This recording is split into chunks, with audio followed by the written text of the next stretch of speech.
Washington Post just published the transcripts of the president's January phone calls to two separate foreign leaders. Good evening, I'm Paula Eben. And I'm Liam Martin. In one of those calls, President Trump also mentioned the Boston Marathon bombers. WBZ's John Keller is here tonight with the fallout from this. John?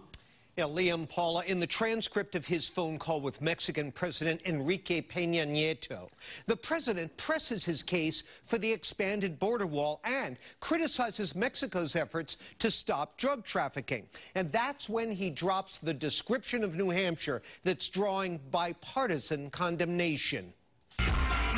It was one of the signature issues of his successful New Hampshire primary campaign, the opioid addiction agony of too many residents. I think he should apologize to the people of New Hampshire. But now, New Hampshire pals like Senator Maggie Hassan are furious over a comment the president made about the impact of cross-border drug trafficking. Quote, "I won New Hampshire because New Hampshire is a drug-infested den." Hassan says Trump is becoming part of the problem.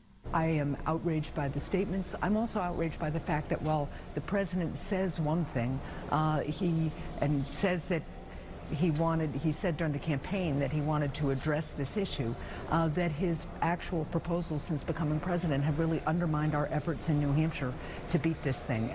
Don't really see many drug dens out here. But on the streets of Manchester today, mixed reaction. As of now, I'd say it's just about spot on. We do have a problem, and I recognize that, and we are working on it. And at least we recognize it, and we're working on it. He needs to do a little less Twitter and a little more working for the American people. As we're looking at what he said, and I'm more concerned about getting things accomplished in this country, and if we keep focusing on what people say as opposed to what we do, we're not going to get anything accomplished.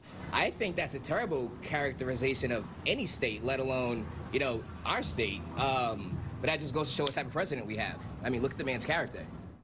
Now, in another leaked transcript of the president's effort to kill an Obama-era deal to take in some refugees from an Australian detention camp, Mr. Trump suggests that could wind up embarrassing him if some of those refugees commit terrorist acts, citing the Boston Marathon bombers. Well, Senator Warren said the remark shows all Trump cares about is, quote, advancing the interests of Donald Trump.